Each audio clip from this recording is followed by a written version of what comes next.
film sucks. Indie film sucks. It's the Indie Film Sucks podcast. Yeah.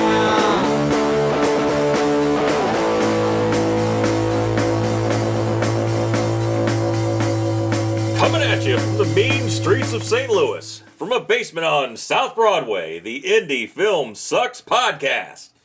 Because indie film still sucks. Indie film sucks. And tonight we have with us a guest director, Wyatt Weed. Welcome to the show. Thank you, guys. Nice to see you again, buddy. Yeah, it's good to be here. It's been a minute. I'm glad to see you, buddy. Yeah, Well, we go back a ways, don't we? Long ways. Yeah. Let's get into that. It's getting longer and longer. Now wait, before we get into that though, we gotta ask Wyatt the famous we do, question. we do. Wyatt, what's your suck? What's my suck? Oh my God. When friends, family, acquaintances say, I want to see your film. I want to see your film. And then you say, well, it got accepted to the Filmmakers Showcase last summer, and it played there. And then it got invited to the St. Louis International Film Festival, and it played there. And then it got invited to 2 local science fiction conventions, and it played there. And then it was invited to screen at the Science Center downtown. And then we did a screening at a local comic book store with all the cast and crew. So I don't know where you've been for the last 9 months, but I let you know about every single one of those things. So when you say, I want to see your film, I'm like, well, screw you. Buy the DVD then. Because, how many chances do you need to come out and see your buddy's independent film, So anyway, that's, get off your ass and get out of your house and go and see your friend's movie. Ditto for us. No, that is perfect. And you don't know how many times it's actually going to be out there. So you independent film people, when somebody says my film is showing here and it's an independent film, go see it. One film played for a week at Ronnie's 20, and the other film played for 2 weeks at the Tivoli. Right. If you can't see the film when it plays at a local movie theater, then I don't know what to say. I've seen all your shit. Thank you, man. You're welcome. What they mean by that is when can I get a free copy that I can watch at home at my leisure? At my convenience, exactly. Yeah. And when you give people that free copy and they still don't watch the damn film. Hey, have you watched such and such yet? Oh, I haven't got around to it yet. Well, you managed to watch all of Mad Men. Right. You streamed all 10 seasons of Friends again. Anyway, what are we jumping into? You know what? I've known Wyatt for a while. I think probably longer than Chris has. Definitely longer than me. Again, I want to say thanks for coming because you've been doing this for a long time. You was an actor before a director. Yes. Why don't we just go and start at the beginning, man? Like, what got you into wanting to be in movies before even starting to direct them? The acting portion is similar to you in that I was watching a behind-the-scenes piece on Star Wars, and I saw just how much fun the actors were having on the sets. And I thought, God, that looks like a great time. But mentioning Star Wars, I'm a Star Wars kid. Right. I was 13 years old when Star Wars came out. I was already interested in movies because I was a big fan of Star Trek. My parents took me to all the movies. I saw 2001: A Space Odyssey in a theater. Jaws was fascinating. I was like, boat, giant shark in the water, coordinating all that. That's really fascinating. So I was already looking at film stuff and studying it. But then Star Wars hit. And not only Star Wars, but the 1-2 punch of Star Wars and then 6 months later, Close Encounters of the Third Kind. And my head just exploded. So by the spring of 1978, I had gotten a Super 8 camera and I was shooting film. Wow. And then I probably started acting in films in the early 80s. Local films, Super 8 films. Sure. I was born and raised in central Illinois, so I was out in the cornfields, literally. And in the early 80s, I moved into St. Louis and I started volunteering in cable television. You put in a little time on a broadcast or volunteer to operate a camera or the soundboard, and then they'd give you a portable video system that you could go out and actually make projects with. And then I went to Webster University for filmmaking, and then, my first real gig was Hail, Hail, Rock and Roll, which shot here in St. Louis in 1986.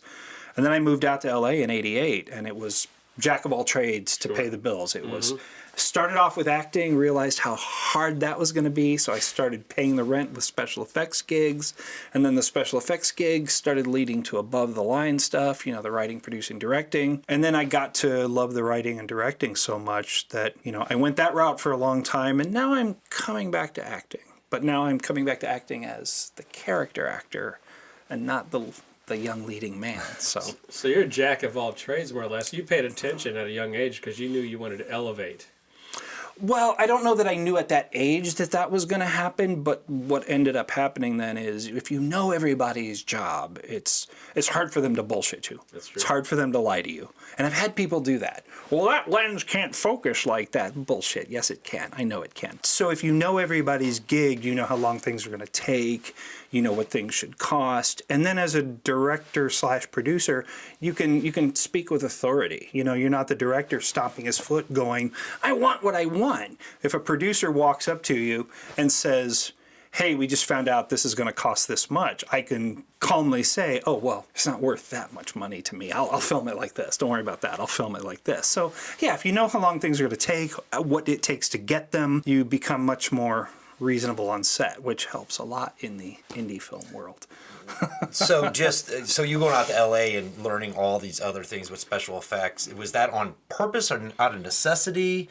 Or because it made you well-rounded for sure, like later in life. Talk about that. Were you hungry to learn all those things? You know, it's weird because it ended up being sort of a double-edged sword, because knowing what I know now, I can see that if I had gone out there at a young age and just focused on one discipline strictly, I probably would have been more successful in that thing. You know, I had some success at acting. If I had stayed just on the acting, I probably would have broken through at some point. But because I needed to pay the rent, I did all these other things, but I enjoyed them. It's not like I did special effects work because I hated it. I loved it. I loved the acting. I loved the special effects. I loved the art department. I loved doing all that stuff. And so, you know, you weren't twisting my arm to do any of it. So in the end, I ended up, you know, being well-rounded. I just think maybe if I had focused on one discipline strictly, I would have gotten farther. And I think because I spread myself really thin, I got to my early 40s in Los Angeles and I still hadn't directed a feature film. And I thought, you know, at this point, I'm probably not going to break through to the studio level at age 40. They're bringing in young kids who are doing commercials and music videos and stuff like that. I'm not going to get into Warner Brothers and do a $50 million film at this stage. And that's when circumstances, you know, transpired that I ended up back in St. Louis, and that worked out really well. Well, you still have better hair than those 20 and 30-year-old guys. Thanks, man. Yeah. Thanks. Yeah, I think of you, Wyatt Weed, as a director, along with a handful of other, I guess, people of sort of the old guard in St. Louis. Right. We're all around middle age. But I also think of you as a special effects guy. Right. As a model builder. And I am very much. And I'm very old school in terms of I understand CGI, I know how it's done, but if at all possible, if I can make it physically happen in front of the camera, I will do that first. And I've learned how to sort of incorporate the digital, like, you know, as opposed to, you know, shooting models on a blue screen and then optical printing. I'll shoot models on a green screen and we'll composite in the computer. I mean, that's just common sense. But yeah, if I can build a creature, if I can build a miniature, if I can build a spaceship, if I can do that, if I can blow something up, if I can do a squib hit, if I can do something, you know, physically in front of the camera. And part of that's the old school training that I'm unwilling to give up. If I saw the results at our level as being better and easy to achieve, I would go that direction. But we all know that, you know, CGI looks brilliant in a $250 million Marvel film. Yeah. It doesn't necessarily look so great here in St. Louis on the indie film scale. I think that's one thing that's really impressed me about your work in that area is the fact that you can marry the practical and the digital so well. You're right. In indie film, normally you either get practical effects that don't really hit or you get digital effects that don't really hit either. That's a great skill to have. And I think part of that all goes back to the sort of knowing what your limitations are too. Like, you know, I talk about Marvel films. I'm not trying to make Marvel films. Yeah, you know, I'm not going to try and make the battle at the end of Endgame where I've got, you know, why not? 1,000 characters. You know, I'm going to get my little action figures and mount them on dowel rods and click, click, click, click. You know, I'm not trying to do that. I remember fondly the first film that Pirate Pictures produced. I did not direct it. I co-wrote it, and I was very instrumental in getting the film made. But it was Ted Smith's Guardian of the Realm. And there's a scene in the script that I think we wrote. The hero pulls up to the warehouse and is confronted by an army of demons. Well, when it came time to shoot it, we had 6 demons. We didn't have an army of demons. We had 6. That's an army in independent film. So now we have to make it look cool. And then we got a report that it was going to rain that Saturday when we were scheduled to shoot. And we're like, well, shit. And our director of photography went, let's shoot in the rain. Said it'll look great. Production value. It'll look like we had a rain machine. And we're like, well, how are we going to do it? And he's like, we got those little portable tents. We'll keep the camera under a tent. We'll shoot with the motorcycle pulling up and the 6 demons out in the rain. It'll be freaking awesome. I read scripts with young people these days and they write shit like, an army of, or, a 747 crashes into downtown St. Louis. I was like, yeah, no. Yeah, You can't even get stock footage of that. You can't even afford a Cessna.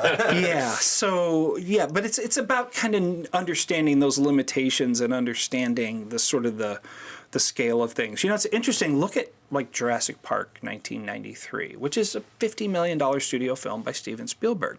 If you look at that film, there's usually like a dinosaur in a scene. Half of it was puppets. Yeah, great point. And it was kind of a small-scale movie. And they only used the CGI when they couldn't do it any other way. And now we're, on these $250 million films that literally have 2,500 visual effects shots. It's interesting and it's beautiful to look at. I don't know if it's better. Yeah, I don't know if it's better or not either. Better. And I'm not a guy who hates CGI and hates Marvel films. I mean, I love movies. Sure. I just want to be entertained. Right. Knowing your limitations is very important. And you're right, young filmmakers, a few get it instinctually, but a lot of them don't. It's like you can write an army of demons, but you're going to have 4 guys and one of them's too fat for the demon suit. Yeah. I mean, the best we got once is we were shooting a scene with SWAT guys going into a building. And we had an actual trained SWAT guy from the St. Louis Police Department kind of as our advisor. This is on Shadowland. This is on Shadowland. He's looking at the building, and we had 6 actors playing SWAT guys. And he goes, a building this size SWAT team, we'd send in like 3 teams of 6 guys. And so we set up the camera wide and high, and we had the 6 SWAT guys go in 3 separate doors in 3 separate shots. And then in post-production, we split screened in all 3 teams. Yep. So all of a sudden it looked like 18 guys. So instead of, an army of SWAT, we got at least 18. You were talking about the young filmmakers. This is going to sound kind of crazy, but stick with me. Filmmaking to me is algebra. And if they had explained this to me in algebra when I was in high school, I would have paid better attention in algebra. Because you're always figuring for X. So when my young filmmaker friend shows up on set, and we've got 10 hours on set, and I say, how many setups do you have today? And he goes, I have 45 setups. And I go, yeah, you're not going to get 45 setups. That's ambitious. So it's like, okay, if you want 45 setups, then you need 2 days on set. Well, we can't afford 2 days on set. Well, then we need a second unit. Oh, you can't afford a second unit? Well, then you don't get 45 setups. Pick your best 24. So it's all about switching these things and going, okay, and if the absolutes are this is how much time and money you have and this is how much time you have on set, then how many setups do you get? And it's all about figuring that out. And, that kind of, rationale and that kind of logic doesn't really appeal to a lot of creative people. But isn't it knowing how to do that on the fly and making the adjustments, and then because it makes the movie better, right? Because I've seen a lot of films out there that they continued on the path, they dumbed it down, and the movie is worse because of it. Well, and I mean, there's seeing the moment and being inspired in the moment, and I'm going to do it like this, and then you show up and you go, oh wait, wow. Okay, I didn't think it was going to look like this. I'm going to do it like this instead. And, you cut out 3 or 4 shots, and all of a sudden you're an hour ahead of schedule. But what? What's that? Hey, that has happened. That has happened. Well, what should I do before I direct a feature film? How should I prepare before I direct a feature film? Well, you probably should do somewhere between 10 and 20 short films. Right. For anywhere from 3 minutes to up to 20 minutes. You should do action, you should do a silent film, you should do a comedy, you should do slapstick, you should do a drama, you should do this, you should do that. Everything. It's like, I've drilled so hard in filmmaking between the cable television and then the television, because shooting old school television, like working on multiple episodes of something like Hunter. Remember that old cop show Hunter with Fred Dryer? Fred Dryer. I worked on more episodes of Hunter than I care to talk about. That was just like boom, boom, boom, boom, boom, and like, oh, this is screwed up. Well, then we're doing this, boom, and you get that experience of like, if all else goes to hell, you know how to get out of the day. We're all digital now, but my training is all in film, and young people today, they have access to such great stuff, but they don't have any of the discipline and the training of the film community. And so, my training is all film, and I bring that film mentality to the digital world. And it's hard to impart that onto young filmmakers because they don't want to hear it. They want to do what they want to do. And the smart ones survive and the smart ones learn and they float to the top. It's so easy to Greg has spoke about the camera on a phone these days being so great.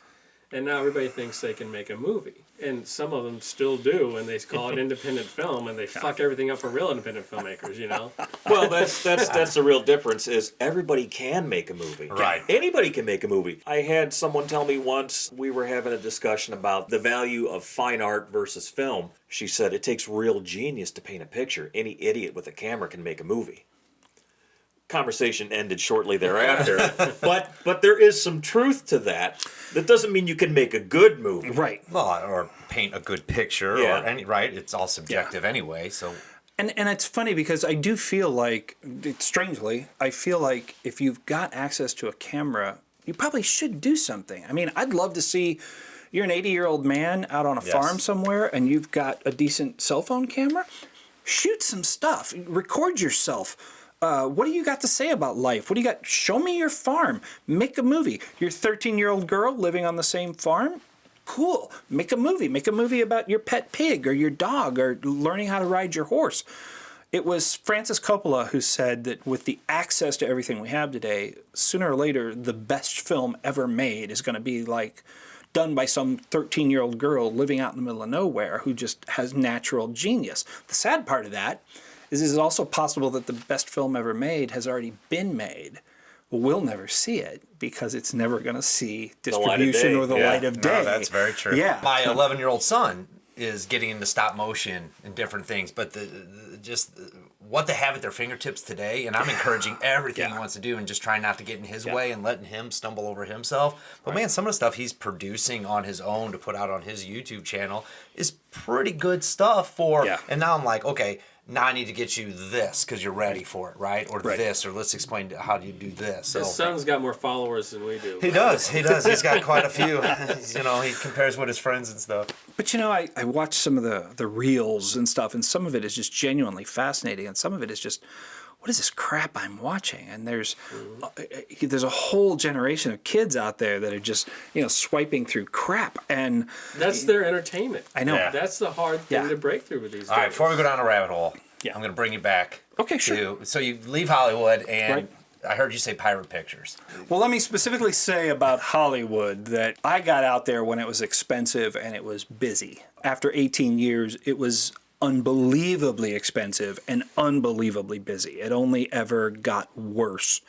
And living on the freeway because you're stuck in traffic and just the expense and working my ass off just to pay the rent on the most minimal of living spaces, it was ridiculous. And, I wanted the freedom to be able to make stuff. And for the amount of money I could make, I was paying so much of it in Los Angeles. I thought, God, if I can come back to St. Louis. So I met a man named Robert Clark. And Robert Clark joined forces with a couple of his old high school friends, Ted Smith and Scott Baker, and they formed a company called Pirate Pictures. Okay. So Bob was based out of St. Louis. Bob had the money. Ted Smith was a friend of mine from St. Louis, was also a filmmaker. He was in L.A. Our first project when they formed Pirate was called Guardian of the Realm. Okay. And Guardian of the Realm was about a $250,000 indie feature that we shot completely in Los Angeles. And it was a fantastic learning experience. So, because I've had this kind of weird hybrid, like there's been money, but it's been independent. And one of the amazing things that has happened is we've had such support from Bob on the finances, and he's been so supportive of us creatively. Like if we could make the argument, if we could show him what we wanted to spend the money on, he was game. Independent filmmakers rarely get that kind of support. And then, of course, that was just a huge education for Ted and I in terms of making this film and doing what we wanted to do. So Guardian gets done. It's about 2006. Bob says, I want to make more films, but I hate Los Angeles. I don't want to do this in L.A. Does anybody want to come back to St. Louis and work at Pirate Pictures in St. Louis? And I'm like, I'll come back. And I couldn't get out of Los Angeles fast enough.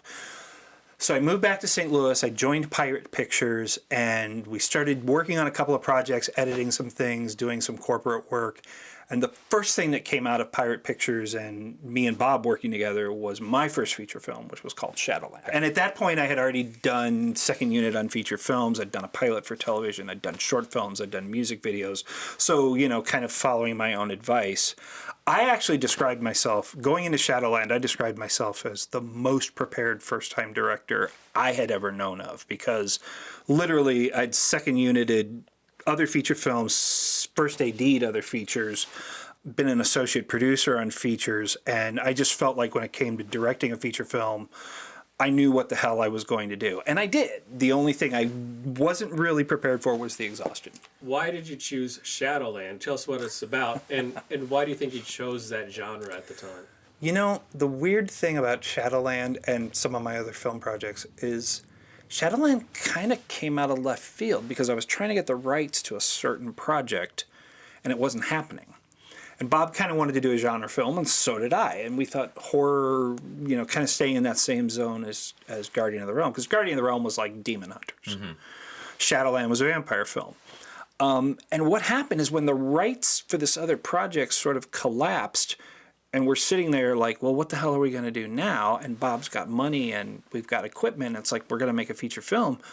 I had this inspiration based on an idea from LA, and I turned to Bob and kind of on the fly said, what about a vampire film? Bob's like, I like vampire films. Sounds good to me. There were things about Shadowland that just appealed to me, and just some of the ideas in it, some of the concepts in it. Really, the characters in Shadowland were really what drove me. But Shadowland kind of came out of necessity. Like, okay, you're not going to get to do this horror idea that you wanted to do, but you still want to do a horror film. And literally, it was like a series of questions. Like, you like vampires? I like vampires. Do you like films about gladiators? You ever seen a grown man naked? And it grew that sounds from familiar, there. right, Chris? Not the naked from part there. with the gladiator, but making films out of necessity, right? Yeah. I always think of you as more of a sci-fi guy than a horror guy. Right.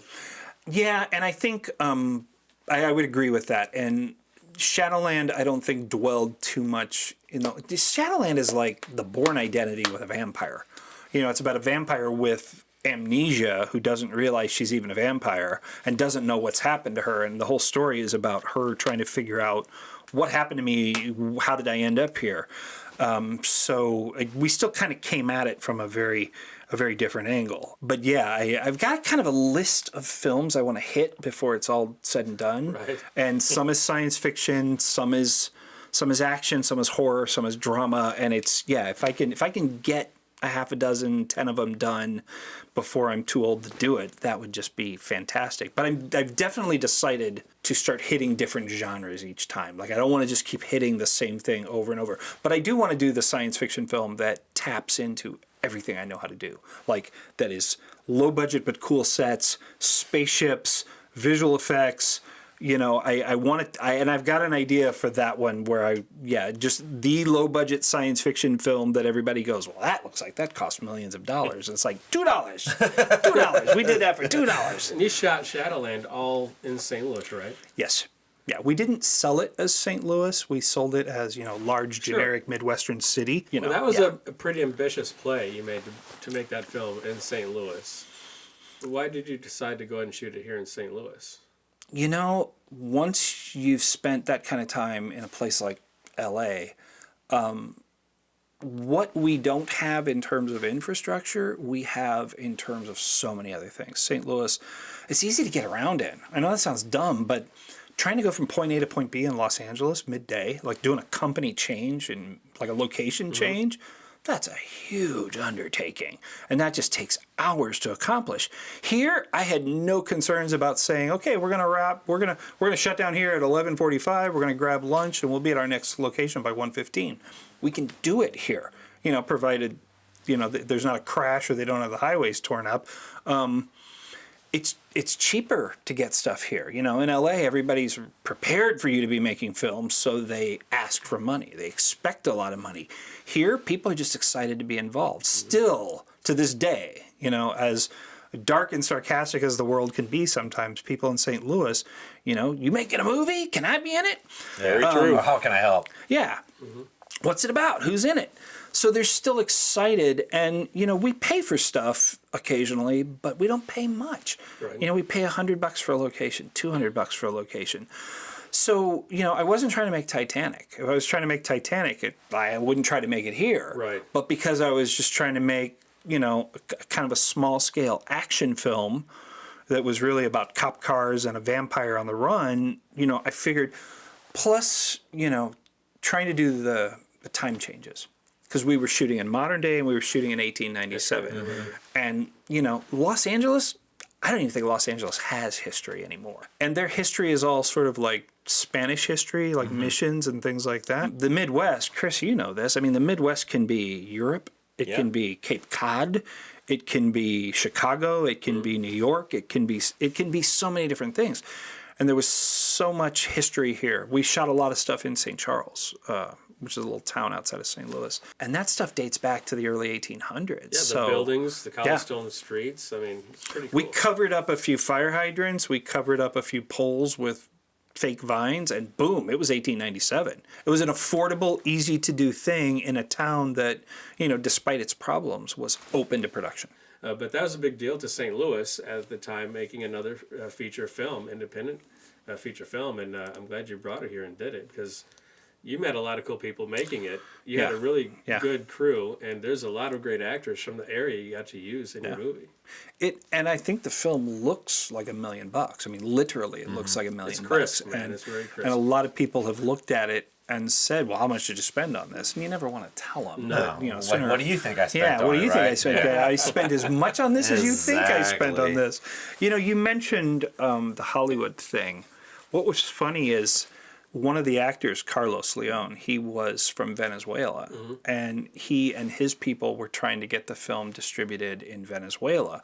So they actually flew us down to Venezuela to do a screening of Shadowland in Venezuela. It's like, hell, if Shadowland did nothing else, it got me to Venezuela and back. We went to Venezuela, and to them, they don't know from Hollywood. So we were the Hollywood people. Sure. They don't know that we're from St. Louis, and so we were treated like royalty down there. I don't know how many television interviews we did, put up in a hotel, and that was my first experience with the women coming up and trying to give me a present, and it's like, I'm not the actor, and Man, we should make a movie. And that's what we got to do. Venezuela. Gail the producer, taking the present and going, "Oh, well, thank you," and the little Spanish woman going, "Well, it was supposed to be for him," and She goes, I know. Yeah, it's like, yeah, so that was a really fun experience because they didn't know the difference. They thought we were the Hollywood people, and Well, a lot of people from just St. let Louis them. did too, to be honest. We just let them think that we were the Hollywood Why not? people. Live So it, man. yeah, But I think it's interesting what you're talking about, Wyatt, because you knew St. Louis, you knew what you had here, and you knew you were going to make an independent film with the budget you had.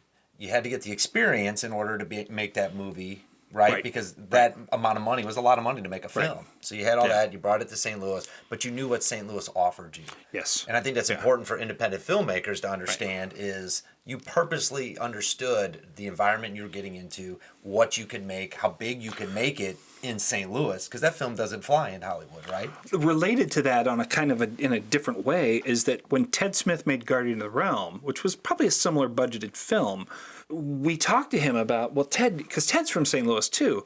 We said, Ted, do you want to bring Guardian of the Realm back to St. Louis? And he said, no, I don't want to bring Guardian back to St. Louis. He said, because all my connections and my favors now are here in L.A. He said, we're going to pay more for some things out here. He said, but the deal I've got set up to get the warehouse, the deal I've got set up for some of the special effects, some of the stuff that people are going to loan me and give me, because we made Guardian of the Realm sometimes with like borrowed prop pieces, and there was this failed science fiction TV series, and they had leftover alien costumes, and we took the alien costumes and modified them and turned them into this. And he knew all these makeup and effects people who owed him favors, and he called all that in. And yeah, we probably spent a few more dollars being in LA, but what we gained in terms of Ted's connections, I didn't have that kind of favor system built up. But you did here. But I did here. That's a great point. Yeah. So he utilized what he knew out there And he drew on that. I utilized what I knew here. And, you know, my feeling, one of the questions I had to ask myself before I came back to St. Louis, and I think this is probably a very important point to make. I had to ask myself, okay, I'm leaving Los Angeles. I'm leaving the dream. I wanted to be here my whole life. Now I'm talking about leaving and coming back to St. Louis. If all I do is make indie films in St. Louis for the rest of my life, will I be happy? And the answer was, yeah, I'll be happy. I mean, yeah, I'd love to make something, you know, it'd be brilliant if one of us made a film and, you know, Marvel Studios went, you know, that Chris Grega, Boy, he can direct. He's did good. you see that Red Knighted Skies? Yeah. We got this second tier Marvel character, and I think Chris would do a bang up job on this. We should talk to that guy. It would be lovely if somebody said, you know, or even from, you know, that kid who did that freaking Batman fan film. We should get him to do a cameo Right. as a background character in this new How cool would that be? It would be great if that happened. I don't really expect it to, but I want to make indie films. Right. I want to make films, and I want to, you know, you talked about the thrill, the joy of it, Yeah. the occasional moments of, oh my God, this is so cool. I want to do that, and I could have either stayed in Los Angeles and kept slugging it out and been one of a million guys trying to do it. You know, Brock, I don't know if you've ever had this experience, but if you've ever gone in for an audition and you're standing there with 50 people who look pretty much exactly like you, you know, and I was on calls in Los Angeles where, you know, there were 50 other 6'1" dark-haired slim guys, and I was like, you know, and back then, now I feel like, well, I'm a character. I've got life experience. I have an attitude. I can play a part, and you know, and you know, I've got a way to go about this. When I was 24, 25, 26 years old, I was a puppy, and I just wanted to be in movies, and I didn't know what the hell I was doing, and I didn't have an attitude, and I didn't have a point of view, and you know, I just got cast and thrown in the background. You just showed up hoping to get a job. I showed up hoping to get a job. Now I'll show up and go, give me a job. It's You don't want to mine. give me a job? Fuck off. I'll go someplace Right. else. Yeah. I'll make a job. Create my own job. I was just I'll going to say the create same my thing. own job, Yeah. you know, and that's you know, that's the difference between, I think, being a young wannabe versus being an older character of some kind. So where's Pirate Pictures go after Shadowland? So with Shadowland, we were coming up and we were finishing production right about the same time as some other local features. And that's important to note because films at similar budgets with genre appeal, they made their distribution deals before the housing market and stock market crash of 2008. And I'm not making excuses. I mean, we had comps, we had ad slicks going out. We were... You had all the deliverables. We had all the deliverables, but we delayed a little bit for a variety of reasons, and we weren't coming out till later on. And, you know, oh, you're going to sell 50,000 copies of the DVD. You're going to do this. You're going to do that. It's going to be great. You know, we'll put a DVD in every mom and pop video store in this country. And then the crash happened, and the mom and pops went away. Blockbuster, we had a PO from Blockbuster that got canceled because Blockbuster went away.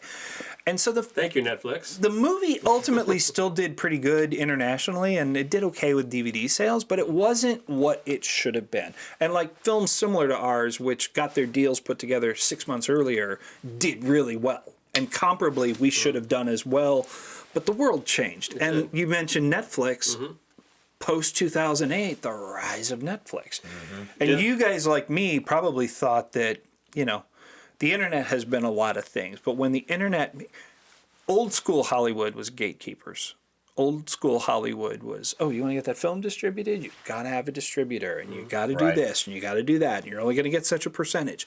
Well, the internet rose, and we thought, oh, the great democratizing force, the internet, we're going to be able to reach everybody. But I think we all thought, okay, now we're going to have a chance to do our own thing.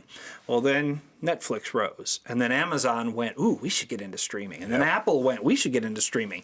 And all of a sudden they were gatekeepers And again. Blockbuster did not. They did not Right. pivot. Oh, Blockbuster not only didn't get involved in streaming, they also refused to get in partnership with Redbox. They made 2 bad calls. They went, the streaming thing's never going to happen. last. And then, kiosks in stores with the dispensed DVDs, that's bullshit. And they went under. Did you end up going with a distributor for Shadowland, or did you end up going the self-distribution route? We ended up going with a distributor, and it went reasonably well. There was one distributor that we had a little trouble getting some of the money back from, but we ended up then ultimately switching to a sales rep. And luckily at that point in time, like, I don't even know if international territories are doing DVD rights anymore, because I don't know if there's any money in it. But back then, I mean, even small territories, there was still a chunk of DVD and some TV money. So this guy, I mean, we had guys doing DVD nationally, and then we had guys doing international territories. And that actually went really well. And I mean, it was like 6,000 from Germany and 3,000 from this little country and 5,000 from Greece and 1,500 from this little territory in the Philippines and 3,000 from here and 6,000 from Japan. And you do that 20, 30 times and that adds up to, $100,000 plus dollars. And so we did okay with that. And that was a rep. And the reps were very reasonable and we knew the reps. And one of the reps we used had also worked with us on Guardian of the Realm, so we trusted him. But Pirate Pictures, what I can't stress enough to young filmmakers is, I'm talking about Guardian of the Realm, I'm talking about Shadowland, I'm talking about all this shit, I'm talking about my Hollywood career, and we haven't even gotten into the acting parts and some of the stuff I'm known for. We pay the bills at Pirate Pictures by doing whatever, and a lot of that is corporate and commercial. Okay. So, like, if the local hardware store needs a commercial, we do it. If the local spice shop needs a commercial, we do it. If a local artist needs a music video, we do it. There was a point in time where Pirate Pictures was doing post-production audio work. We were duplicating DVDs before DVDs went away. Right. We were mass producing DVDs for people. We were authoring DVDs for people. We were doing, this isn't indie film sucks, but private business sucks. Same thing. Same We thing, were yeah. doing kids dance recitals. Yeah. Done those. Yeah, and I mean, God bless the kids and the teachers who teach them how to dance. But you're doing a dance recital for kids who are under the age of 10. They're lucky if they can get on stage and get lined up. Yeah, but everybody's standing in line to buy those things. Yeah. Oh, my God. But that paid the bills. It'd be brutal to shoot, though. But what that then did is that allowed me to stay in production. And then eventually it started scaling up and we started working for bigger and bigger companies. We did 13 half-hour episodes of a TV show called Streetscape, which aired on the local ABC affiliate for like 13 months in a row. So we were doing a half-hour show once a month for 13 months in a row. Now, that doesn't sound like a lot, but when you're a small production company, when you're 3 people and you're producing a half-hour TV show per month for 13 months... It's a lot of work. You develop your chops, man. You start learning how to edit. You start learning how to produce. You start learning how to knock that stuff out. But then that also got the word out. And now we have regular clients who come back to us year after year. There's a lot of indie filmmakers who are years between projects. I shoot and direct and edit every week, week in and week out. When I'm not working on a creative project, I'm doing professional work. And I would much rather do that than like work my bank job 9 to 5. And then try to make my indie films on the weekends. It's We can relate. and We've heard people do that. That's the pivot that I made a number of years ago because I was always I didn't come to this through film school. I came to this through accident. So I was always like, no, I'm gonna work because I worked as a lab technician for many years. Like I'm gonna do this to make my money. This is my job, but the film is my work. And then eventually I was like, screw this. And I moved into freelance and legal video and now I do the same thing. I do video production of a sort, of whether it's corporate or commercial. I used to do legal, and it's not what I want to do. What I want to do, like what you want to do, what most of us want to do, is make movies. right Every day. But that's damn hard to do. I'd rather be shooting a commercial for sushi than working at a regular desk job. right. Yeah, but what I'm hearing from both you guys is you're still honing your skills. Yes. Yeah. Right? You're like Yes. you were saying, I was doing this and I Yes. was always honing your skills so you can be better when you go to shoot your feature, right? Exactly. It's like this is not what I want to do, but I'm gonna take something out of it anyways. Right. You shot a lot of creative stuff in between, Yeah. though. Short films, music videos. We got in on the 48-hour film project a couple of times. We've entered some local contests. Cinema St. Louis has run some contests. The St. Louis Science Center make a monster movie, and we made a monster movie. There's never a time when I'm not cooking up an idea or developing an idea. And if I stopped writing tomorrow, I've still got so many projects I want to do between now and the time I go belly up that, I will never have a shortage of projects. There's never a shortage of projects. Back in 2007, when we started doing Shadowland, the vampire film worked. Trying to set up a soundstage and build spaceship sets and do a science fiction film then didn't make sense. It's like the projects we're working on now. They're within the environment, they make sense, they're logical, and being logical just helps you kind of get better results. As hard as it is for filmmakers to be logical while they're being creative. Like I know with us, Chris made Rhineland because he wanted to make a boxing movie. I've heard that story. Okay, that goes together. So was Shadowland a possible bridge to get you to something else? Because I don't know if I haven't heard this story if there is. Other than the fact that we were trying to pursue the rights to a story that was locked up legally, and when we got told no, I can work with no. I don't know if you guys know what I'm talking about. It's like, just maybe. I don't know. Maybe I'll work on your project. Maybe the maybe I is don't the know. kiss of death. Yeah, maybe is bullshit. Yes. Yeah, maybe. No? Maybe is an elongated. No, maybe's a no. I mean, that's you got to look at. No is fine. No, I can't shoot in your place. Cool. I'll look for another place. No, you can't be in the movie. Okay, it's sad. I'd like you to be in the movie, but now I can look for another actor. Yeah, no is great. And I think when that first story that we were chasing the rights on, it's a story that I had been involved in years earlier, and it was tangled up with somebody else, and I really wanted to make that film. And when they made it difficult for me to get the rights to do that project, all of a sudden it's like, you have all the equipment and you have $250,000, but you have no project. And you're like, as opposed to me going, what are we going to do? The first thing I did was, well, what do I want to do? Well, there was that time I was walking around L.A., and there was that big hole in the ground in Westwood where they were doing construction. And they had that angel statue project going on at the time. And there were angel statues on the buildings that looked like they were looking down, guarding the hole in the ground. What the hell are they guarding the hole in the ground from? What's coming out of the hole? And I imagined this beautiful woman crawling out of the hole. Who's the woman? What happened? How did she get in the ground? What is she? And Shadowland literally came out of my memories of the hole in the ground in Westwood. It sounds crazy that with all the ideas I've had for movies, that ultimately the reason Shadowland happened is because somebody said no. And in that moment, I remembered that hole in the ground in Westwood, and I just went with it. So you bring up some points, though, that we talk about a lot on here, which is control. How do you, because it seems like you understand where you can take control, right? And drive with that, but that's a learned behavior also, right?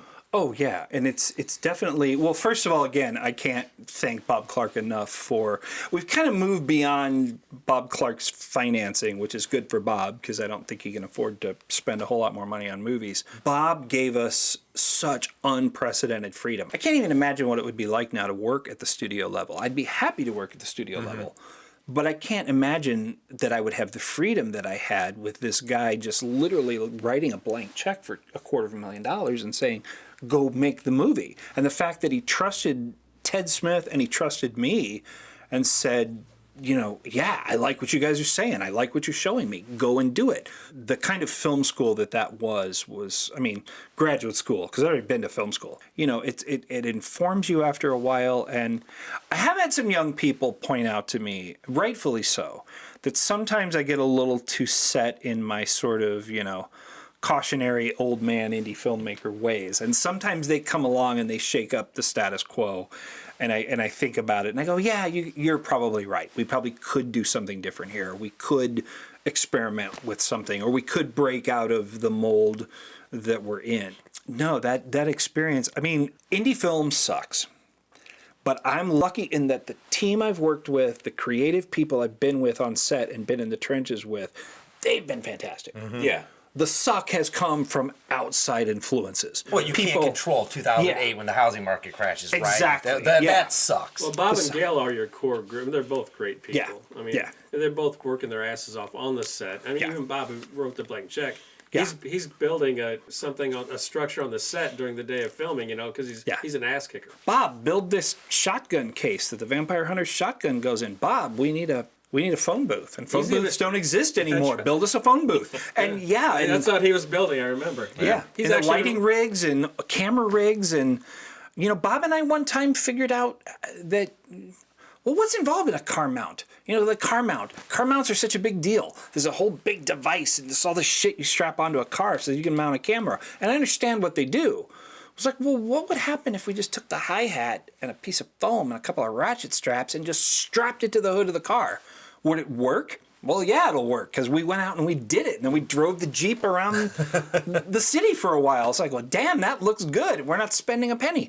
That goes back to the idea of like having experience and seeing how Hollywood does it, and then going, okay, I know Hollywood does it like this. That's the principle. Mm-hmm. Guardian of the Realm, one of the greatest things that ever happened was a guy on the crew built something that he called the shot faker. And the shot faker was this big jib arm that he had built, and it was built out of like pipes, and he screwed stuff together, and the jib arm, it's like a parallelogram device where like it's 20 feet long, and you lower this end and it brings the camera up into the air, and then if you turn this end, the camera goes up and down and it does stuff. So he built this thing called the shot faker, and he brought it in, and we knew that to do like big sweeping shots of a crowd, we needed some kind of a crane. Well, we tried the shot faker, and yeah, it was a piece of crap, but damn, the shots looked great. So again, we knew how Hollywood did it. Now how are we going to do it? Right. Like, I know this needs to be a dolly shot. Well, I'm not renting a dolly. I'm not, going out and bringing in a Fisher 11 dolly, but I do have, a little 4-foot fold-out table, and I have 6 feet of PVC pipe, and I have a little skate wheel dolly. I know that sounds really cheesy, and I know that I have friends who've tried to build stuff and shoot with it, and it looks like hell because they don't have the experience. Right. Whatever works, baby. Yeah, but whatever works, absolutely. I would be remiss if I did not talk about the dysfunction of Hollywood. Like, I talk about the experience of Hollywood, but I stop and think about some of the shit that happened in Hollywood that just... Hollywood functions on such an odd set of rules. And there were good people out there. My theory is... There's the low-budget guys who don't have anything to lose, and there's the big-budget guys who have all the money in the world. They're cool. They don't have anything to worry about. We don't have anything to worry about because we have nothing to lose. It's everybody in between who's slugging it out. And God forbid you end up in between fighting for the scraps that nobody wants that we use, and then the high-end people. So there was stuff in Hollywood like, I remember once we were on set, and they were delivering the dailies, and they had to like pay for the dailies when the dailies showed up because they were on like a cash basis because things had gotten so tight. The dailies company wasn't going to deliver the dailies without getting a check. Well, the production team was bitching and moaning and complaining because they didn't have money to pay for it. And they were talking about, we're not going to be able to watch dailies, and screaming at the producer, and we're not going to be able to see the dailies today because you're not giving us the money. And I'm on the effects crew, and I've got petty cash. And I go, well, guys, how much is it? I got petty cash. And the director turns around and goes, shh, shh, shh, shh. And later on, he pulls me aside and he goes, don't ever do that again. What are you doing? I'm like, I'm trying to get you your dailies. And he's like, yeah, well, there's been money flow problems at production, and production's being stupid about the money, and we're trying to get them to give us the money, and you offering to help pay for something doesn't help us because we're trying to put it to production so that they'll start paying us better. And I'm like, okay, so I'm trying to be a good guy in Hollywood. Rarely worked.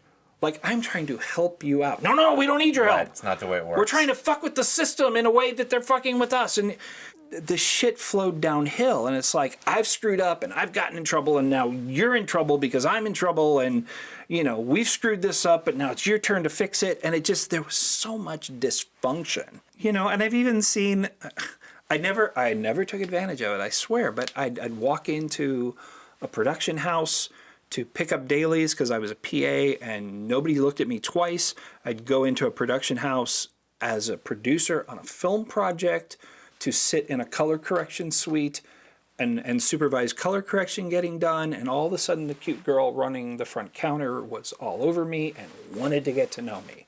I was like, I was the same guy who was there a year ago picking up dailies, and you didn't look at me once. And now I'm here as a producer sitting in a suite doing color correction, and all of a sudden I'm super special. And it's like, get the fuck off of She me. must have seen you in the alien outfit at one I point. must have seen me in the alien outfit.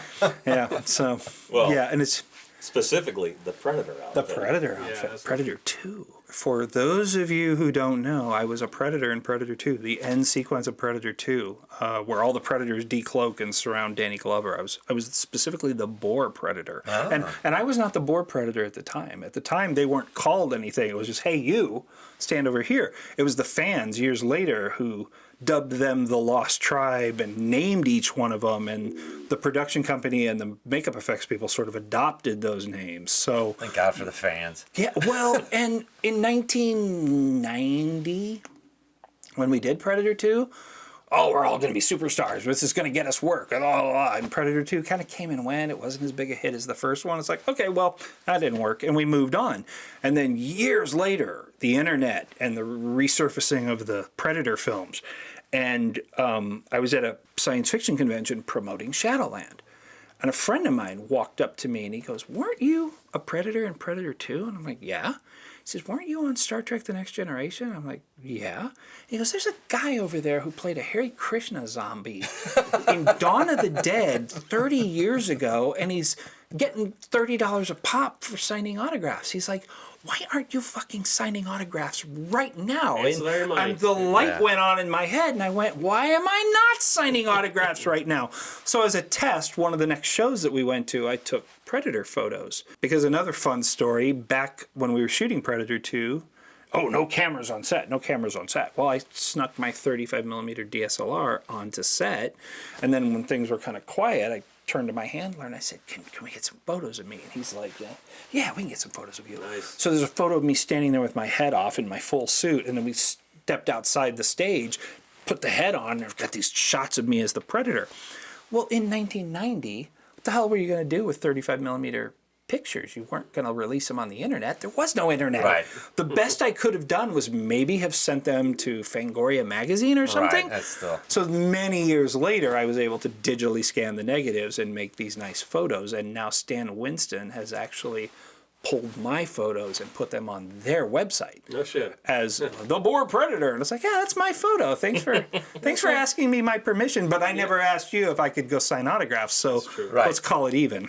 Star Trek The Next Generation was, I think, the best experience I've ever had on a set out in Hollywood, because it was hanging out with those actors and those cool people, and, you know, having plenty of food and having plenty of snacks and having comfort and getting a costume fitting and getting a hair and makeup test and all of that stuff. But I have to tell you, we had a 17-hour day on Star Trek The Next Generation, and I don't know why we had a 17-hour day. I don't know what they were doing. And it's like the executive team would disappear, and we'd all just sit there in chairs, and they'd be gone for hours, and then they'd come back, and we'd shoot stuff that I don't know what the hell they were doing for 17 hours, but we didn't do 17 hours worth of work that day. So I don't know. Maybe middle paid, though, management right? doing something. I don't know they what got the to hell happened. justify the budget. You know, but luckily I was in double time at that point, so it's like I'm still getting paid, Right. but I was like, Yeah, don't be the first guy to say I want to leave, right? I am getting tired, though. You know, I am getting tired, but But you were young. oh yeah, my God, that was back in the days of work 24 hours, have a zinger and a can of Coke, go to bed, sleep, get up, have another zinger and a can of Coke, and go back and do it for 24 hours Yep. more. And I feel like I'm paying for that now. Yeah, if you And did it's- that now, you'd be dead. Yeah, and it's about working smarter. And Oh yeah. Gail and I are starting to figure out that at the age we're at now, it's like, you know, I know we said 8 hours today, but we're at 6 and I'm tired and it's just me and you, and let's call it a day. It's our shoot, it's our thing. Let's pick this up tomorrow. Let's finish this tomorrow. So bringing things back up to closer to the present, what was your follow up from Shadowland? You know, the follow-up from Shadowland, and given all the financial craziness of Shadowland, we kind of took a different tact, and we joined forces with another local production company called Archlight. And Archlight is Nicholas Hearn and Jason Contini, who's an actor who you guys probably know. Jason had a script. He had an idea called Four Color Eulogy. Jason and I talked, and Jason wanted to be the lead. I wanted to direct it. So we decided to join forces. And we went the the fundraiser route. We went the Indiegogo slash We're familiar with that. fundraiser How'd that route. work out for you? Well, there were two plans. It worked out well. It was just we Okay. ended up going with Plan B. Plan A was the $70,000 version with a couple of days by a name actor, and then there was the $15,000 non-union, no-name actor version where we all didn't get paid. We just were in it for shares, if you will. And we paid everybody else, but the main creative team that contributed stuff. And it was a great experience. I co-wrote with Jason, and then I was the director of photography and the director. And I'm proud of how the film looks. I'm proud of the story. I'm proud of how it turned out. If we raised $15,000 and we had made $15,001, it would have been a success. Four Color Eulogy just it landed with a resounding thud. It was primarily online distribution, primarily streaming, really self-distributed, and it did almost no business. Couldn't find a place for it at the time because it's a new era of filmmaking distribution. Yeah, and it fell in between Shadowland today still makes money streaming. We get a check a month for Shadowland. It's still making money. It's a vampire film with a sexy, Born Identity vampire. Four Color Eulogy, which I'm proud of, which is a family comedy drama, just whoosh. That kind of film just... And I think we thought the geeks were going to buy it because it was about comic book artists and what they were trying to do to get their comic book done. And the geeks didn't care. And then it's kind of got the family drama thing going. Game of the Year thing. But there's so many family dramas that already have, Jason Bateman and Jennifer Garner. And, I just the other night watched, kind of a family comedy drama with Julia Roberts and George Clooney in it. Yeah. Ticket to Paradise.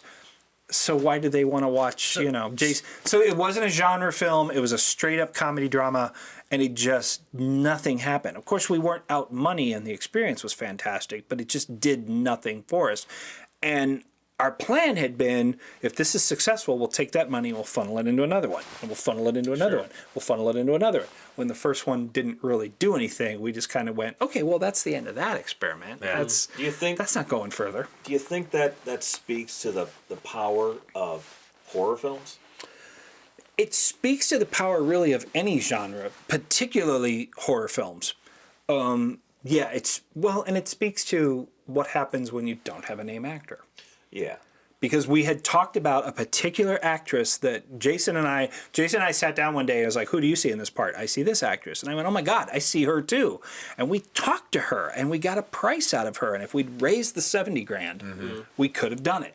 But when we didn't raise the $70,000, it was like, well, we'll spend our entire $15,000 just kind of doing that deal with her. Then we'd have literally nothing left. I debate whether or not that was a smart thing to do because... names is a big thing. I think with genre films, horror films, there's a power and there's a built-in audience. And I think you could say that about certain kinds of science fiction films, action films, ninja films, martial arts films. But the cheapest of all those is probably still horror. Yeah, probably horror. And I have to say, the current project that I'm working on, one of the things I set out to do is I thought, I've never scared anybody. And I want to scare somebody. I want to scare somebody at least once in my career. I don't tend to hug the genre thing really closely. It's like Shadowland, it's a vampire film, and you can sell it like that. Maybe it's a little more talky and a little more emotional and a little more intellectual. And I think maybe if it had had some more hardcore vampire blood and guts action, it probably would have been more successful. The current project, it's horror, but it's not typical blood and guts horror. So hopefully it will get people through the door, and once they get through the door, they'll stick with it. But you could say that about a lot of Hollywood films. There's a lot of Hollywood films that gets thrown at you as a meaningful political drama, and then you watch it and you're like, oh, this is just fiction. This is just dramatic bullshit, but it's entertaining. So, but I feel like you've kind of had you've had an off and on relationship with genre too, where your stuff kind of falls in between.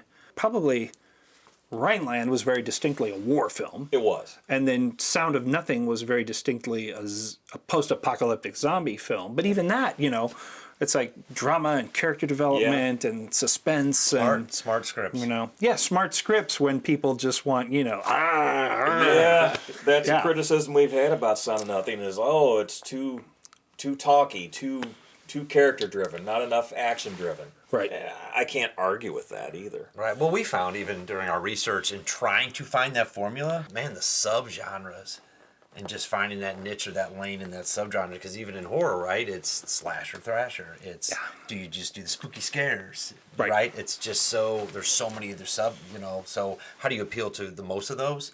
Red Night of Skies is an action horror film, but there is drama in it too. Well, there is. Right. Depends on who you're talking to. You have to have that good story, like you was talking about with Shadowlands. Well, I know I'm kind of like Wyatt in the fact that, I mean, yeah, I like action, I like horror, but I also want a story where you care about characters. Mm-hmm. Like, I can't do a movie where 6 kids go into the woods and they get chopped up by a maniac. I can't. Right. I can't do that. The project that I'm currently working on, it's like it's a ghost story, but I couldn't just let it be a ghost story. It had to be about shit. And then I started working my own life into it, and then I started drawing on experiences. And, it had to be more that I couldn't just make it a ghost story. Yes, I think I will jump scare you a couple of times. I think people will come out of it going, wow, that was really cool. Can you name it? The project? Yeah. Yes, it's called Dark at the Top of the Stairs, and there's a famous play called Dark at the Top of the Stairs. This is not that play. There's a thing happening, and I think there's more of them out there than we realize, and that's called COVID features. And I think there's been several filmmakers and actors and people around the world who have made COVID features. Eric Stanzi did one. Okay. And that's exactly what it is, and it's still in post. Okay. Oh, really? Yeah. That's interesting that you kind of labeled that. Well, and I think there was some I want to say James McAvoy, he had a nice house and he had a girlfriend or a wife and he had a friend, and once they got past, kind of a quarantine situation, he made one. I hope I'm getting the name right, but yeah, this has been on a fairly major scale. So I think sometime in the future we need to do the COVID feature film festival, I want to forget about it. So this was a direct response to that, and it wasn't so much. Yes, nothing was happening and the town shut down, but I was also annoyed because there were people I knew who were working on films that I was involved in. And they had it figured out. They had the drill down. They knew how to test people. Everybody was going to mask up. We knew how to do it and be safe. And I think they were already having a struggle with their projects, and they were already tired. And when COVID came up, they just kind of went, this is too hard. And they just abandoned the projects, period. So the frustration that Gail and I were going through was not so much COVID as all the filmmakers we knew that we were in bed with them on film projects, and they literally all went away. And I got really... So the progression was that in the fall of 2020, in the midst of COVID, my wife and I moved from a crowded, busy, noisy part of St. Louis to this little town north of St. Louis called Alton, Illinois. And we moved into this 130-year-old house with no noise, great neighbors, deer in the front yard, eagles flying overhead, and it was just paradise. It was just unbelievably nice. It was a great change of pace. But we very quickly realized, there's some creepy shit in this house. Now, the house is not haunted, but it made weird noises, and there was banging on pipes, and there were doors that would open on their own. And so, yes, the house is not haunted, but it inspired all kinds of haunted house stories. And so after months more of frustration with the COVID shit, I turned to my wife and I went, why don't you and I just make a movie? She could have gone, oh, what? No, but she goes, us make a movie? Sure, what it's going to be about. And I'm like, we'll make a haunted house film. We'll do it in this house. She's like, really? How do we shoot it? How do we do it? And I'm like, I'll be the actor. You'll shoot it. And she's like, okay, will you help me shoot it? I'm like, yeah, we'll direct it together. She's like, all right, let's do it. And that's literally how it started. And you're still married. And her exact quote was, this is either going to result in a finished film or a divorce. And we're still married. And honestly, it was a lot of fun. And it's literally the two of us making the film. And I still, Did she get a cameo or anything? It was just... No, she has no cameo in it. She stands in for me once or twice because not only did I cast myself as the main character, I play my own twin brother and I play my own father. Okay, make it work. That is indie filmmaking. Making it work. One location, one fucking actor, Right. one camera. And the beauty is we always have the location because it's our house. Yeah. And we're the crew, so we're always available. There's never a problem with the actor because I'm always there. And so... All right, you fuckers are fired. I'm on board for this. Well, and as crazy and bullshit as that all sounds, once again, because we know how films are made and we know how to put these things together, we're coming at it like, you know, again, that algebra thing. How should it be? Okay, we know how it should be. What do we have access to? What can you and I do? And so we're kind of reinventing the wheel, and we're coming up with creative ways to make this happen. And I think there'll be two reactions. I think the audience will see it, and if the audience enjoys it, they'll be like, oh, it was a fun film. It was kind of a small-scale film. I think there'll be filmmakers who'll look at it and go, how the hell did you guys do that? Yeah. Because there's things in it where, I mean, we were just inventing shit on the fly. And No restrictions. Just do your own thing. yeah, just do your own thing. Yeah, and it's amazing how freeing. Yeah. And you know, we talk about indie filmmaking as fun sometimes. It's like it sucks, but there are those moments. This every day was like, you got a barn, I got a camera, let's make a movie. Except now we know what we're doing. Right. It's one thing when you're doing it when you're 13 years old with your buddies and you've got, you know, you've got a battleship model in a pool in the backyard and you've got firecrackers. It's another thing when you've been doing it your whole career and now you're like, okay, total freedom, but now I know how to accomplish this. And so it was really, it's really been a fun experience. And we shot off and on for about a year and a half. We're in post now. Okay. I hope to get it finished up this summer. Where it'll go, I don't know, because I don't know the budget at this point. I don't know. We've maybe spent $500 at this point. I want to buy a couple of stock shots. Maybe I'm going to need to buy some music. I'll be shocked if the budget hits $2,000 when it's all done. That's pretty awesome. That is So awesome. theoretically, we could probably just post it on Amazon and just let the streams come. But I'd like to get it out there and get it streaming, get it on Tubi, get it on. Get that penny an hour, man. Get it on Shudder. Yeah. Get it in front of people. Right. And but it's interesting because it's been like $250,000 for Guardian of the Realm, $250,000 for Shadowland, $15,000 for Four Color Eulogy, $2,000 for Dark at the Top of the Stairs. But Dark at the Top of the Stairs has been so much fun. And we're already talking about, well, what are we doing next? I've been following, you know, because everyone's on social media and Facebook, and I've been following, you know, your tale of this movie since you've been doing it. And I gotta say, man, I'm not bullshitting you. I'm really interested and excited to see the film, and I think a movie like that cannot be done well without the level of experience that you have. I agree. And yeah, and not to toot my own horn, but yeah, I would agree as well. And I only say that to indie filmmakers out there because if just like making a first time feature with no experience and too much money, trying to do something like this, I'm already looking at the film myself and going, well, this scene's too long. I got to cut this down. My monologue here went on way too long. I got to cut away something so I can lop out the middle part because I don't want this to be boring. So even knowing what I know, my ultimate goal is this has to be enjoyable. This has to be good. It can't be slow. It's got to be a good movie. And here's the thing about St. Louis. And for all of St. Louis's problems and the crazy drivers and the lack of tax credits and all the other shit going on in St. Louis you can ask for shit that is crazy and sometimes you get it.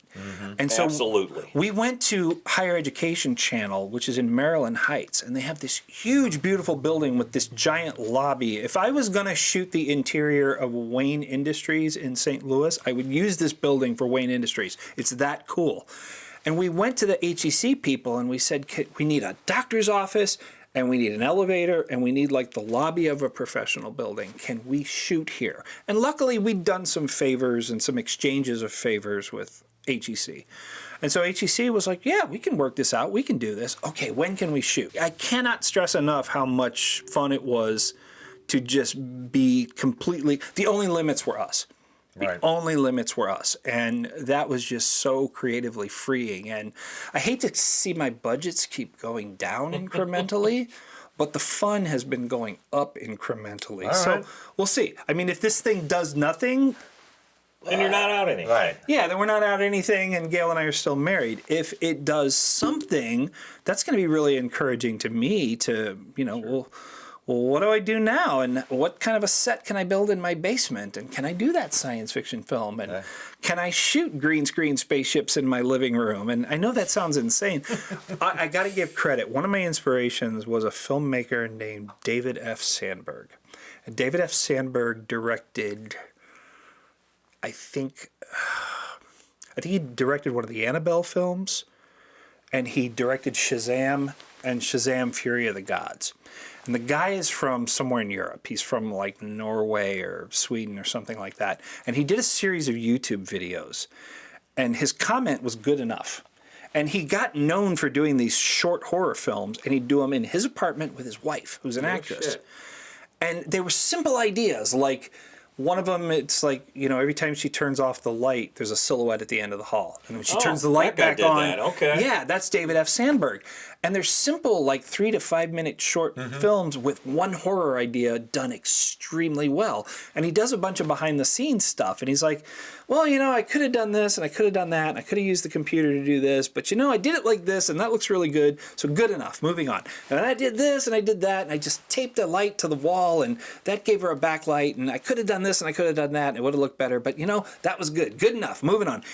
And that was a huge inspiration. Seeing him doing those videos gave me a lot of confidence that Gail and I could do something very similar. But you still need a level of knowledge and Yes. experience to do these things. Yes.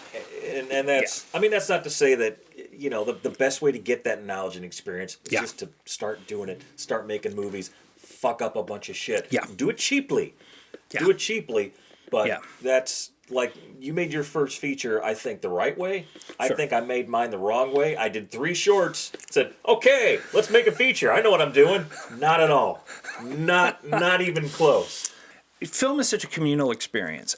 Everybody sees films, everybody likes films, so everybody kind of feels like they know something about films.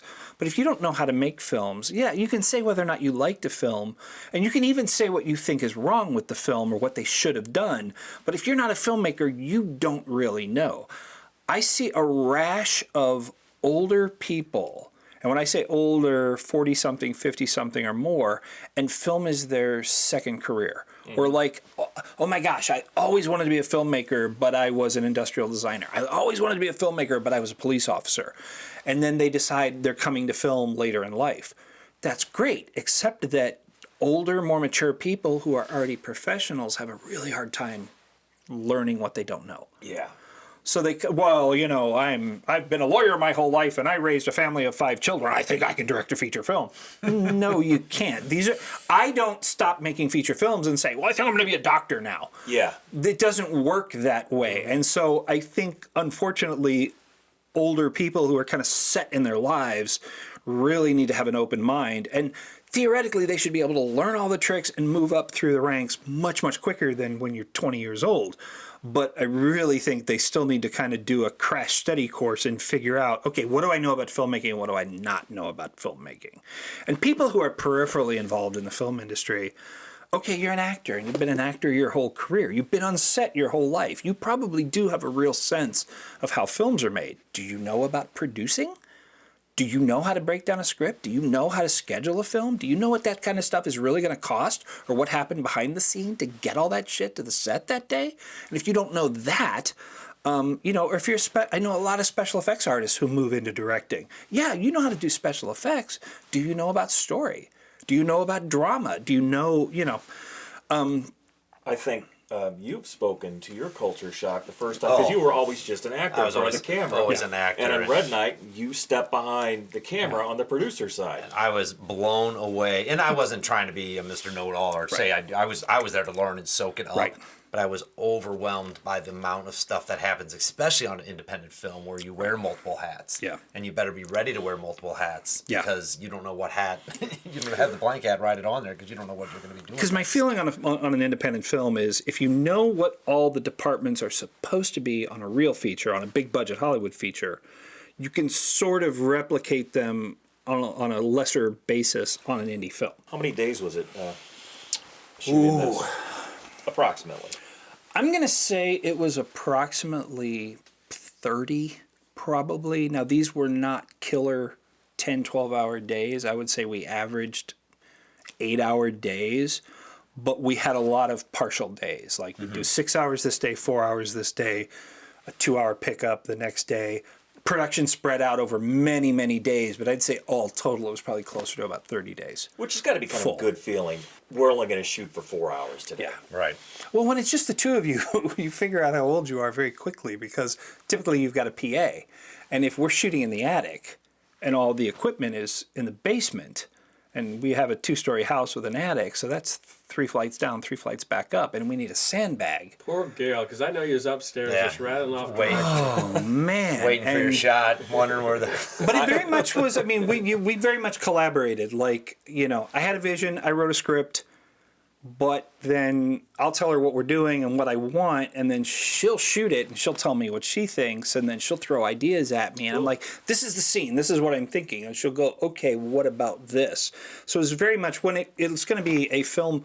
I'm not a big fan of the film by credit, the authorship credit, because it's a collaborative medium. This one will actually be a film by Wyatt Weed and Gail Gallagher, because it literally is a film by, you know, the two of us. So it's very much a collaboration between she and I. And it's been fun because she's not been in this position before of being the full camera operator and one of the co-directors. So it's been fun watching her learn stuff. And there's a great outtake of her sliding the mini dolly way too far back on the tracks to the end of the table. And we had the dolly and the camera weighted down with a couple of sandbags, and she just slid it a little too far back, a little too aggressively, and rocked that whole thing back while the camera was rolling. And there's this great shot of the whole thing going over, and her, you know, yelling and screaming. And I know, I saw this. She put it on Facebook. Oh, man. and it worked out fine, and it was okay. But yeah, no, it's so it's been really fun to watch her do this and see her get into it and see her come up with ideas and crazy stuff. And yeah. But Yeah. essentially, the most important takeaway, and I will say this to any filmmaker, is, man, take your time. Right. We're not in a hurry. And at the end of the day, we don't have to sell this movie. It's, you know, no one's going to die. No one's going to go broke. No one's going to lose their life if we don't sell this movie. So we are not going to enter into a deal just to enter into a deal. Right. And we are okay if we have to self-distribute. Right. We're okay with that. It's a brave new world we're living in, and we are not going to sign. Right. We're not going to sign anything that is to our disadvantage. Better to have the film sit on a hard drive forever than to sign a shitty deal. Yeah. Know your parameters, know your Yeah. lanes. And even you said that with 4-Color Eulogy, right? Right. You Oh, spent yeah. X. If Yeah. it doesn't do anything, that's where it sits, and let's go do some other stuff, right? And our initial distribution deal with Guardian of the Realm, it was a shit deal. It was a shit deal with bad percentages. But after sitting on the film for a while, and I wasn't a partner in Pirate Pictures yet. I mean, I worked on Guardian of the Realm, but it was Scott and Ted and Bob, and eventually they just got to a point where it's like, well, what else are we going to get? But in 2006, they also didn't have a lot of the other options Yeah. that we have Right. now.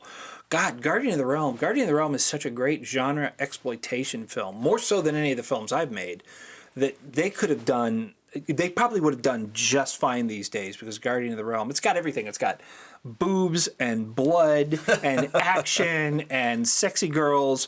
And, you know, not to sound crass about it, but it does. It's got all the... And it's a good film. It's like an R-rated hardcore version of Buffy the Vampire Slayer. And, you know... But yeah, at the time, they got taken to the cleaners on that. And, you know, eventually we got some of the rights back and we were able to do other stuff with it. And then the company that originally made the bad deal, they got sold a couple of times and then they went under. We got advice from a lawyer, and the lawyer we're like, should we go after this? And he's like, well, the companies are gone. He said, at this point, I would say you just go for it. And I can't imagine that they'll come after you if they don't exist. But at this point... I'd go. This is a lawyer telling us, go ahead and start your own distribution with this thing now, because if they come after you, what are they going to do? How are they going to come out? What are they going to get? Right. And you know, when a lawyer tells you, nah, screw it, do it. Yeah. So that's exactly what we did. So the second phase of Guardian, I think, went very well, and we're talking with a new company about getting all that stuff under, you know, an aggregator to put it all back out onto streaming again. Right. You know, this standard def film that we made in 2006 might get redistributed all over again. And where can we find your stuff, Wyatt, real quick? You know, Pirate Pictures has a website. I think it's piratepictures.net, but I'm wyattweed.com. Okay. And I have a website with some of my work on it. My wife and I, Gail Gallagher and Wyatt Weed, we're both on Facebook. I'm just Wyatt Weed on Facebook, and you can friend me on Facebook or follow me on Facebook. And I have a YouTube channel. I'm the Wyatt Weed YouTube channel, and you can see a lot of my short films there. You can see The Dark Knight Returns, an epic fan film, on my YouTube channel. He's Batman and Bruce Wayne. So I'm Batman. I am one of the few people who can blow smoke up his own ass. I am Batman and Bruce Wayne. And I am 3 actors in one film right now. So, yeah, that ego is in check, I got to tell you. So Something you said earlier really hit home with me. My favorite film out of everything that we have done up to this point is 35 Days. That's 35 Days Post-Production Odyssey. I think the main reason we didn't release it was because we didn't have a name in it. And if Four Color Eulogy would have had a name in it, it's a different ballgame. yeah, because even whether the film had a marketing angle or not, as a film with a name, I think the name would have gotten people to put eyeballs on it. Then they would have seen, oh, this is a pretty good movie. Right. Without that, they go, I don't want to watch that. Oh, what, Dee Wallace is in that? Well, yeah, I'll watch it. Oh, Julia Roberts is in that? Well, yeah, I'll give it a watch. Yeah.